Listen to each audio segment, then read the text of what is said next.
Magandang tanghali! Kumusta po? Narito po ulit ang update natin para sa lagay ng ating panahon. Ngayong tanghali po ng October 1, 2025. Sa ngayon po ay ganap na nga po na bagyo ang sama ng panahon na ating binabantayan at tinawag na po ito na Bagyong Paulo na nasa layo po ngayon ng 793 km east ng Catanduanes. Nataglay ang lakas ng hangin na maabot po sa 45 km per hour at bugso na 55 km per hour habang kumikilos pa-west, northwestward sa bilis na 10 km per hour.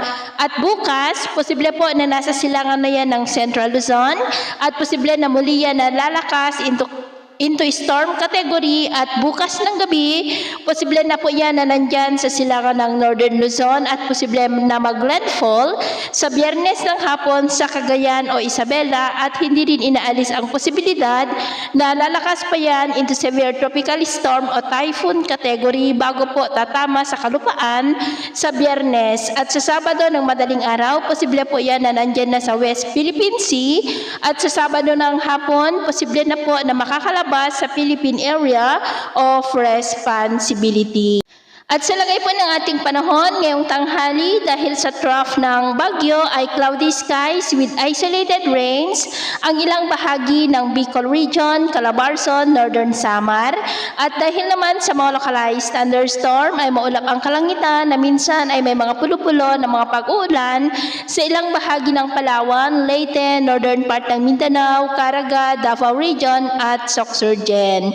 At mamayang hapon maulap pa rin ang kalangitan na may mga pulo-pulo na mga pag-ulan sa ilang bahagi ng Northern Luzon, Central Luzon, Metro Manila, Southern Luzon, Aklan, northern part ng Negros, ilang bahagi ng Cebu, Bohol, Leyte, Samar Provinces, Northern Mindanao, Caraga, Davao Region at Sorsogon. Kaya mag-ingat po tayo sa posibleng mga banta pa rin ng mga pagbaha at pagguho ng lupa.